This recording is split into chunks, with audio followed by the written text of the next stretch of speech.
ॐ सहना भवतु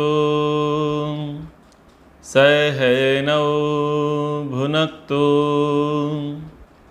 सह वीर्यं करवावहै तेजस्विनावधीतमस्तु मा विद्विषावहै।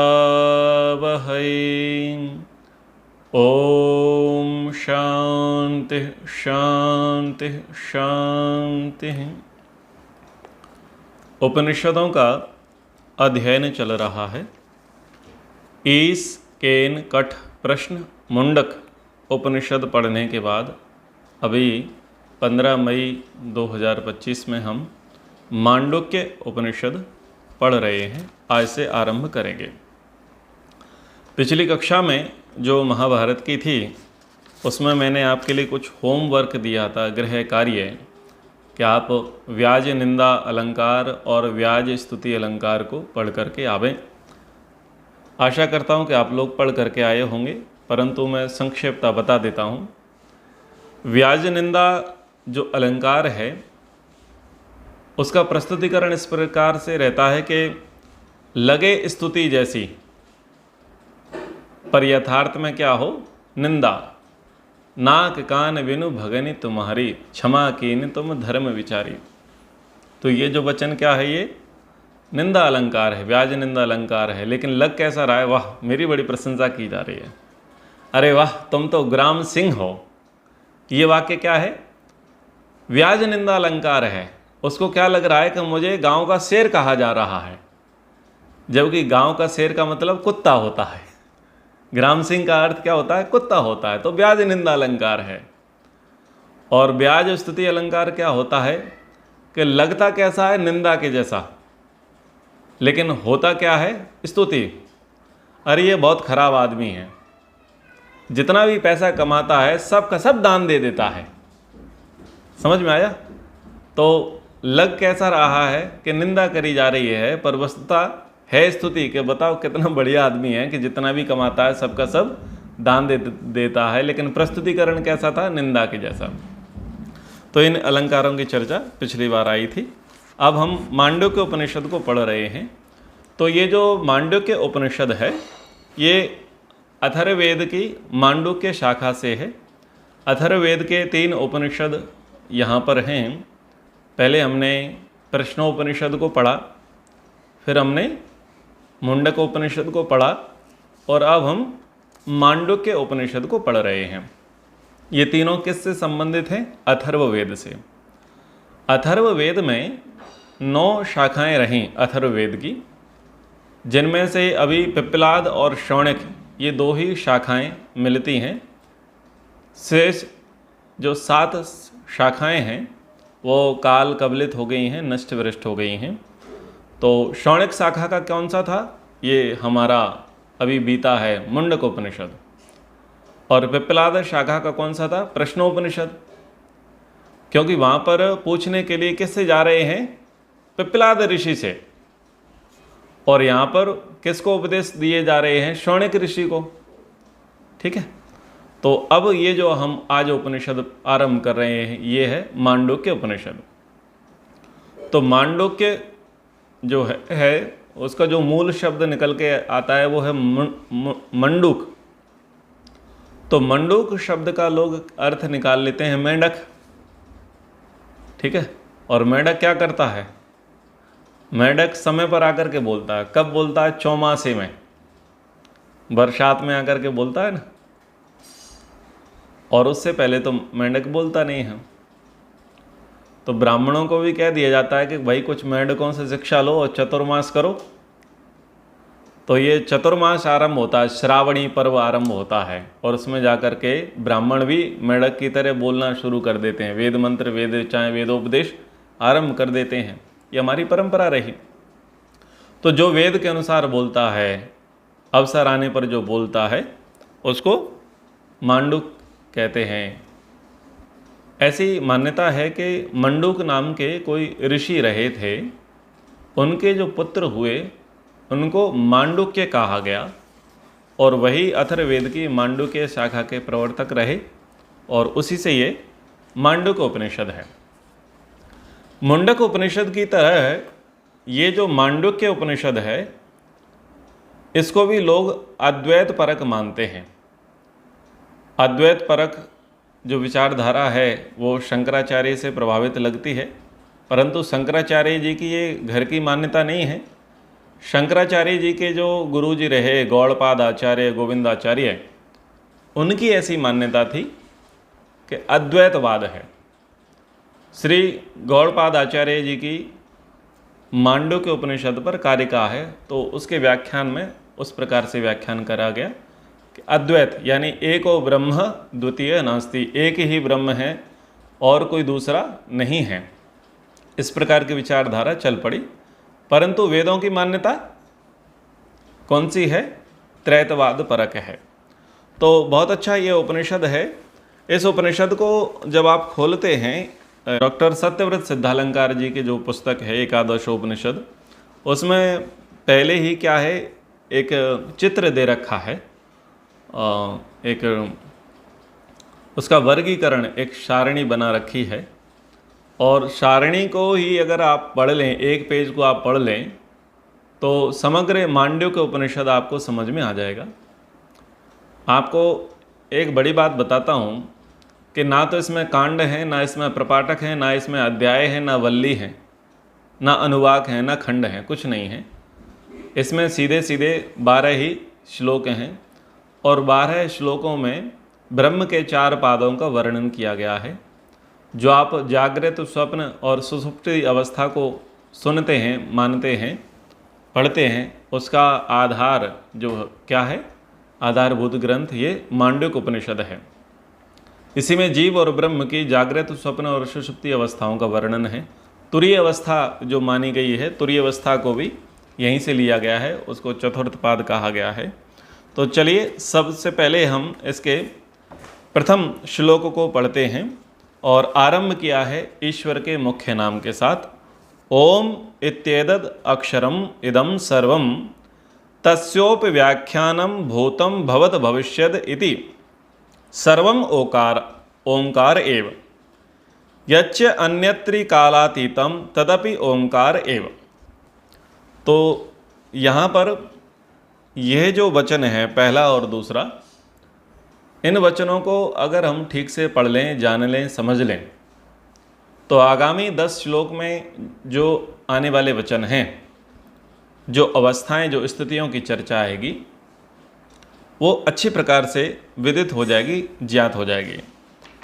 तो देखिए इसका जो सर्वप्रथम जो अक्षर है, शब्द है, वो क्या है?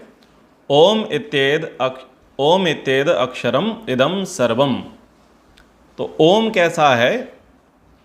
ओम जो है वो अक्षर है।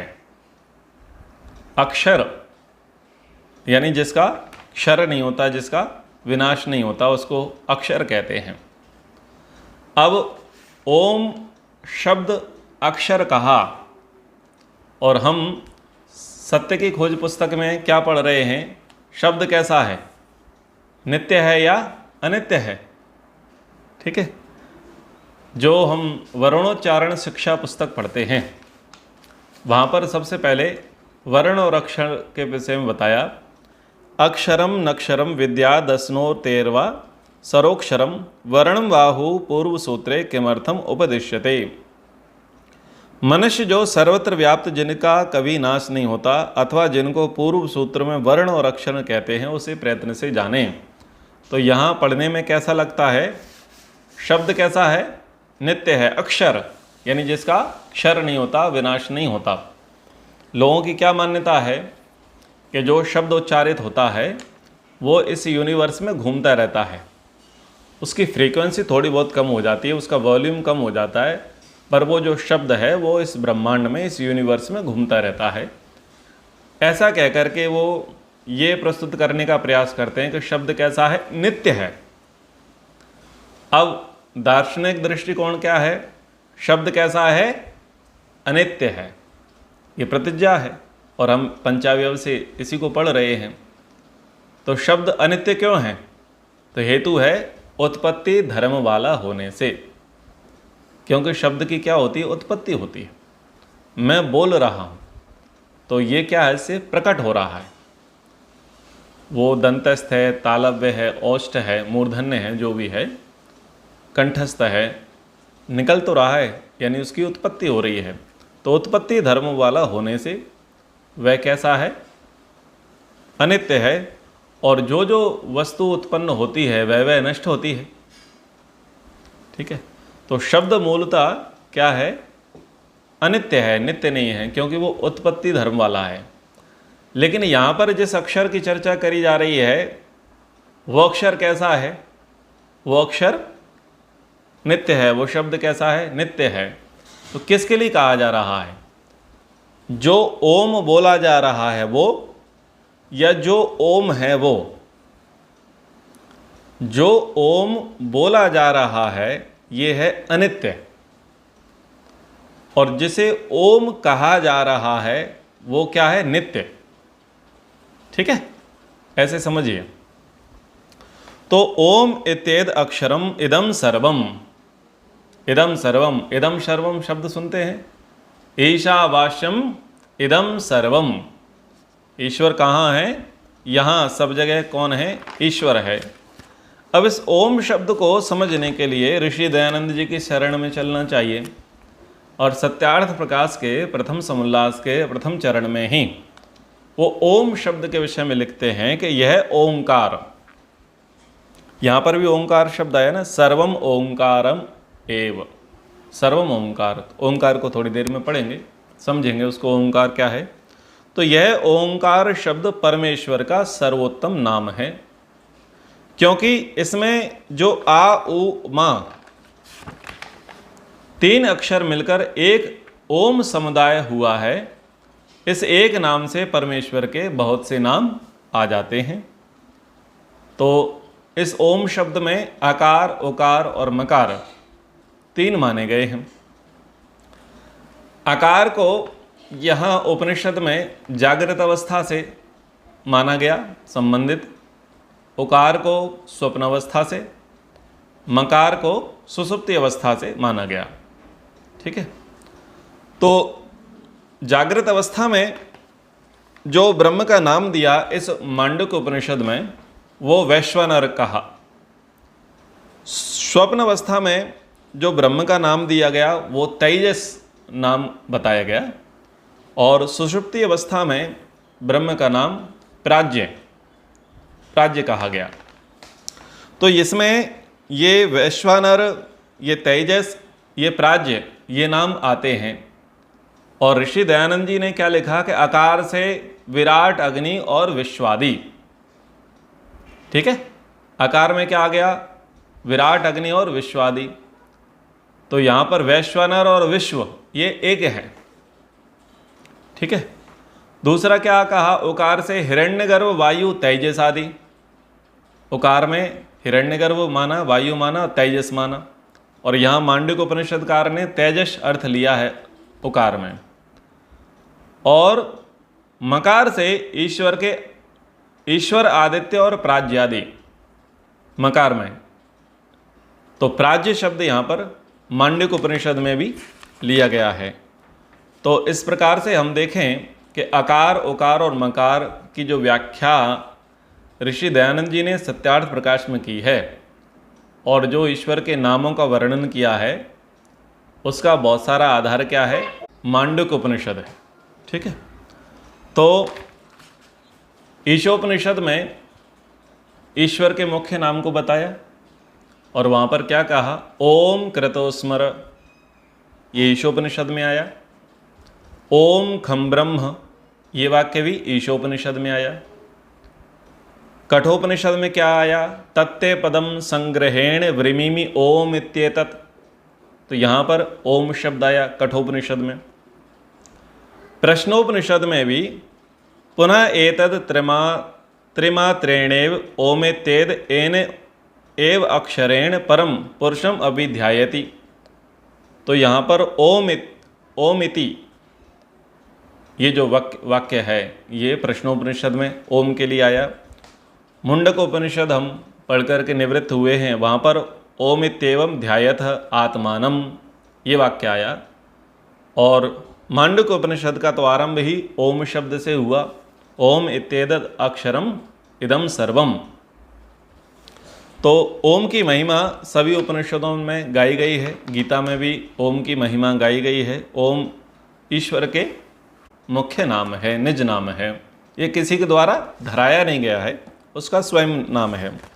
तो कहा यहाँ पर उपनिषद में ओम इत्येद अक्षरम इदम सर्वम तस्योपव्याख्यानम। यहाँ जो कुछ भी दिखाई दे रहा है वो सब ओम जो अक्षर है, जो शब्द है, उसी की व्याख्या है। आपको पिछले प्रसंग में बताया कि ईश्वर के जो नाम हैं ओम, उसके अलग अलग स्थानों पर अलग अलग शब्द उसके लिए धरे गए। जैसे कहीं पर प्रणव शब्द का प्रयोग किया, कहीं पर उद्गीत शब्द का प्रयोग किया और कहीं पर ओम शब्द का प्रयोग किया। अब तीनों ही पर्यायवाची हैं। उद्गीत या उद्गीतः स प्रणवो, या प्रणवः स उद्गीतः।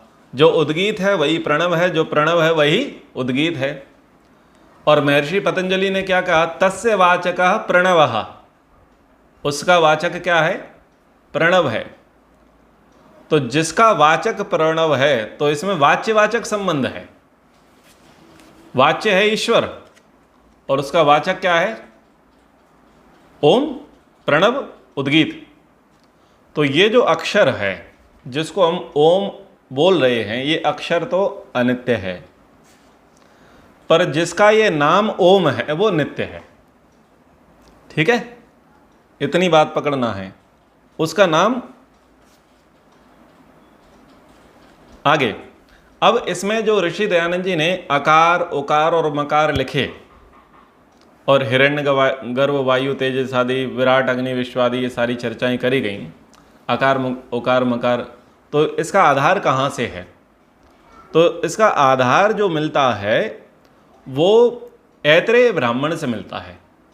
ऐत्रेय ब्राह्मण में एक प्रसंग आया, तान वेदान अभ्य तपत, यानी वेदों को तपाया गया। जब वेद तपे तो क्या निकला? तेभ्यो अभितपतेभ्यस्त्रीणि शुक्राणि अजायन्त। तो जब वेद तपे तो उनसे तीन शुक्राणु, तीन बीज उत्पन्न हुए। फिर उनसे क्या हुआ? कहा कि भूरित्येव ऋग्वेद अजायता। तो जो पहला कण था, पहला शुक्र था, पहला बीज था जो ऋग्वेद का था, उससे ऋग्वेद से भू की उत्पत्ति हुई। भुवा इति यजुर्वेदात, और यजुर्वेद से भुवा नामक शुक्र उत्पन्न हुआ। स्व इति सामवेदात, और सामवेद के शुक्र से स्व ये उत्पन्न हुआ।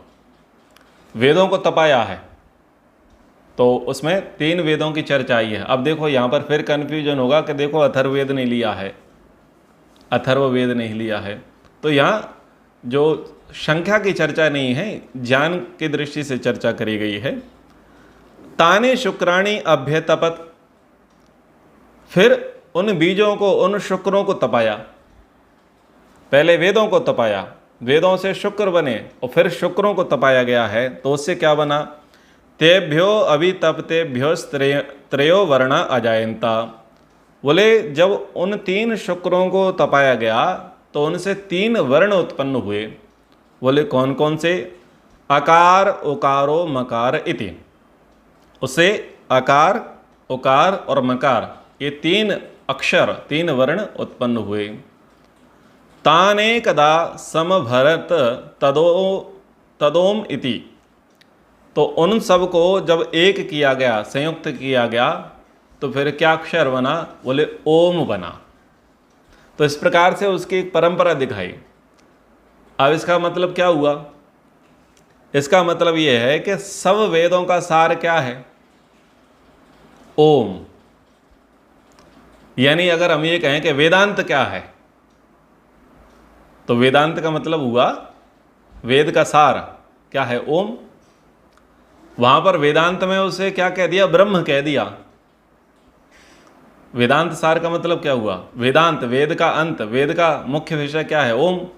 तो सारे वेद किसके विषय में बोलते हैं? ओम के विषय में बोलते हैं।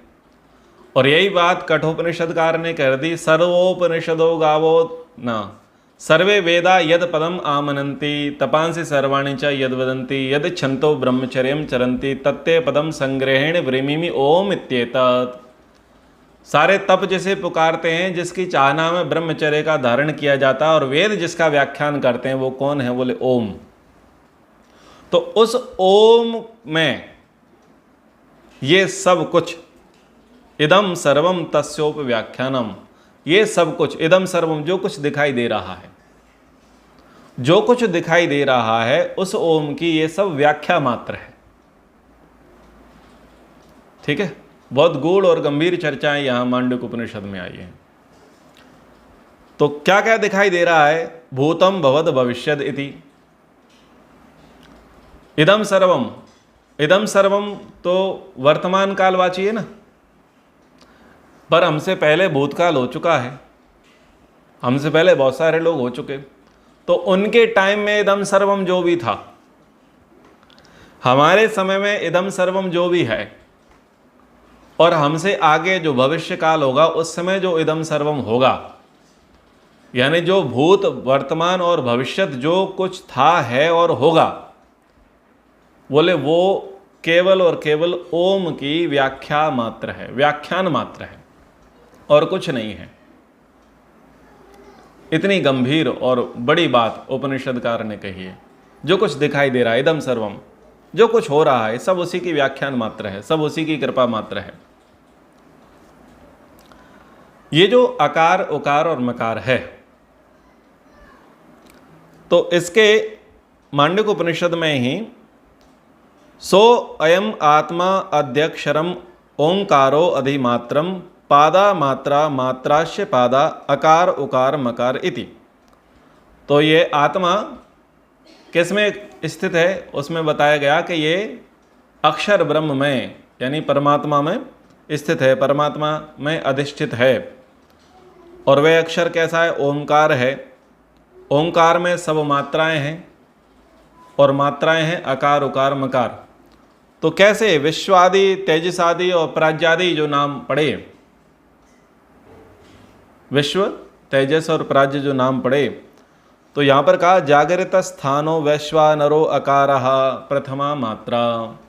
तो जो ब्रह्म की पहली मात्रा है, पहला पाद है, वो विश्व नाम से है, और वो क्या है? ब्रह्म की जागृत अवस्था है।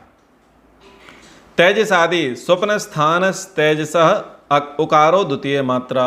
और ब्रह्म की जो दूसरी मात्रा है, या दूसरा जो पाद, दूसरा अक्षर, दूसरा चरण जो है, वो स्वप्न अवस्था है। और उस समय ब्रह्म को कैसा कहा गया? तेजस। ब्रह्म तेजस स्वरूप, तेजस है। और प्राज्यादि सुसुप्त स्थान प्राज्यो मकारस तृतीय मात्रा। और ओमकार की तीसरी मात्रा क्या है? वो मकार है। और उसका उस समय ब्रह्म की स्थिति क्या है? उस समय ब्रह्म जो है प्राज्य वाला है, प्राज्य प्रकार से है। अब ये जो अकार उकार मकार है, जिसको यहाँ मांडुक्य उपनिषदकार ने जागृत स्वप्न सुषुप्ति अवस्था में उसको व्याख्यात किया है, जिसको ऐतरेय ब्राह्मण में भू भुव स्वः में डिवाइड कर दिया। जैसे आप गायत्री मंत्र की व्याख्या पढ़ें तो पहले क्या है? पहले ओम है, ओम में अकार है, उकार है, मकार है, फिर भू है, फिर भुवा है, फिर स्वः है। तो अकार का शब्द अर्थ, आकार का संबंध भू से है, उकार का संबंध भुवा से है, और मकार का संबंध स्व से है। अब आगे आइए, तत्सवितुर्वरेण्यम। तत्सवितुर्वरेण्यम, इसका संबंध आकार से और भू से है। भर्गो देवस्य धीमहि, भर्गो देवस्य धीमहि, इसका संबंध उकार से और भुवा से है। और धियो योनः प्रचोदयात्, इसका संबंध मकार से और स्वह से है। तो इस प्रकार से इसका वर्गीकरण है। और चाहो तो इसी के आगे लगा दो जागृत अवस्था, स्वप्न अवस्था और सुषुप्ति अवस्था। तो इस प्रकार से आप बनाएंगे, चार्ट बनाएंगे, तो इसी में सब कुछ व्याख्यात है। और इसीलिए यहां पर उपनिषदकार ने कहा कि सर्वम तस्योपव्याख्यानम, सब कुछ आ तो इसी में गया। आकार में ही विहारति समाई है, आकार में ही ये ब्रह्मांड समाया है, पिंड समाया है। ओमकार में ही ये ब्रह्मांड समाया है, ये पिंड समाया है। इस ओमकार में ही ये भू भुव स्व समाये हुए हैं, ये ओमकार में ही ये वेद समाये हुए हैं, और ये ओमकार में ही ये भूत भविष्य वर्तमान समाये हुए हैं। सब इसी में। सर्वम तस्योपव्याख्यानम, ये सब कुछ उसकी व्याख्या मात्र है, सब कुछ उसी में समाया हुआ है। इतनी बड़ी चर्चा करी गई। देखो, हम आरती गाते हैं पौराणिक जगत में, प्रणवाक्षर के मध्य ये तीनों एका, ब्रह्मा विष्णु सदाशिव जानति अविवेका। जो अविवेकी व्यक्ति भी है वो भी ब्रह्मा विष्णु और शिव को जानता है। और कहा कि प्रणवाक्षर के मध्य ये तीनों एका, जो प्रणव अक्षर है यानी ओम अक्षर है, उसके बीच में ये तीनों एक हैं। यानी जो ओम है वही ब्रह्मा विष्णु और महेश हैं। ये बात आरतियों में कही जाती है, लेकिन इसका भी आधार शास्त्र ही है। गोपत ब्राह्मण में अकार उकार मकार को क्रमशः ब्रह्मा विष्णु और महेश का वाचक यानी शिव का वाचक कहा है, अकार उकार और मकार को। तो वैदिक दृष्टि से संसार को उत्पन्न करने वाली भगवान की शक्ति को ब्रह्मा कहते हैं, संसार के पालन करने वाली शक्ति को विष्णु कहते हैं, और संसार का संहार करने वाली शक्ति को शिव अथवा रुद्र कहते हैं। तो पौराणिक मान्यता के अनुसार ये कार्य कौन कर रहे हैं? ब्रह्मा उत्पत्ति का कार्य कर रहे हैं, पालन का कार्य विष्णु कर रहे हैं, और संहार का कार्य शिव कर रहे हैं। तो बस मान्यताओं में थोड़ा सा परिवर्तन मात्र है, लेकिन भाव तो सेम है। तो ओम शब्द का क्या अर्थ हुआ कि जिससे संसार की उत्पत्ति स्थिति और प्रलय होती है, वो किससे होती है? वो ओम से होती है, ओम में होती है, ओम के कारण होती है। यानी संसार की स्थिति, संसार की उत्पत्ति स्थिति और प्रलय, उत्पत्ति यानी ब्रह्मा भाव, और स्थिति यानी मैनेजमेंट मेंटेनेंस ये विष्णु भाव, और प्रलय ये शिव भाव, अकार उकार मकार, ये सब किस में होता है? वो ब्रह्म में ही होता है। तो इस प्रकार से यहां पर कहा ओम इत्येद अक्षरम इदम सर्वम तस्योपि व्याख्यानम भूतम भवद भविष्यद इति। ये जो ओम है, ओम कौन? अक्षर नहीं, शब्द नहीं, यानी जिसको ओम कहा जा रहा है वो ओम जो है, उसी ओम में इदम सर्वम, जो कुछ तुमको दृष्टिगोचर है, चर अचर, जो दिखाई दे रहा है और जो दिखाई नहीं दे रहा। क्या दिखाई नहीं दे रहा? एक भूत दिखाई नहीं दे रहा, दूसरा भविष्य दिखाई नहीं दे रहा, ठीक है? एक बहुत नजदीक का दिखाई नहीं दे रहा और एक बहुत दूर का दिखाई नहीं दे रहा। तो जो कुछ भी इदम सर्वम, ईशावास्यम इदम सर्वम यत्किंच जगत्याम जगत, जो कुछ भी जगत है, गच्छति इति जगत, संसरति इति संसार, जो हर समय सरक रहा है वही संसार है, जो हर समय गति कर रहा है वही जगत है, गच्छति इति जगत। तो ये सब क्या है? ये सब कुछ उसकी व्याख्या मात्र है, उसका उपदेश मात्र है, उसी को दिखाया जा रहा है। सर्वम ओंकारम एव, सब कुछ किस में है? ओंकार में ही है, ओंकार में ही है, ईश्वर में ही है। यच्च अन्यत्र त्रिकालातीतम तदपि ओंकारम एव, और जो कुछ भी है जो इससे परे भी है, कुछ ऐसी स्थिति भी होगी ना जो भूत भविष्य और वर्तमान से परे होगी, वो भी किस में है? ईश्वर में है। उत्पत्ति स्थिति प्रलय, उससे भी अगर कोई चौथी स्थिति है वो भी किस में है? ओंकार में है। ऐसे ही जागृत स्वप्न सुषुप्ति, इससे भी परे जो अवस्था है जिसको तुरीय माना गया, वो भी किस में अवस्थित है? ओंकार में अवस्थित है। तो कहा त्रिकालातीत, ईश्वर त्रिकालातीत है। तीन काल, काल नित्य है या अनित्य है? वैशेषिक दर्शन को देखें तो काल को कैसा माना है? नित्य माना है। पर वो व्यवहारिक काल की चर्चा है, वो व्यवहार में तो लेकर के आना ही पड़ेगा। जीवात्मा नित्य है या नहीं? जीवात्मा नित्य है। काल उसके बंधन का कारण है? सांख्यकार ने कहा नहीं, क्योंकि काल से वह बनता नहीं। वहां बंधन के कारणों की चर्चा आई सांख्य में कि जीवात्मा क्यों बनता है। बोले काल के कारण बनता होगा, समय आ गया इसलिए बंध गया ना। समय आएगा, समय कहाँ आएगा? समय तो समय की जगह पर है। समय आकर के नहीं बांधता, समय तो अपनी जगह पर है। तुम जाकर के उससे बंधते हो। खूंटा गाय को नहीं बांधता, गाय खूंटे पे जाकर के बंधती है। तो समय तो तटस्थ है, एक जगह है। हमारी समस्या है कि हम 12 बजे ही करेंगे। 12 बजे कुछ नहीं कर रहा अपने आप में। हमारी कक्षा कितने बजे होती है? 9:30 बजे। एंट्री कितने बजे होती है? 9:20 पर। तो उसने हमें बांध रखा है या हम उससे बंधे हैं? हम अपनी बुद्धि से आकर के बंध गए हैं, उसने थोड़ी ना हमें बांधा है।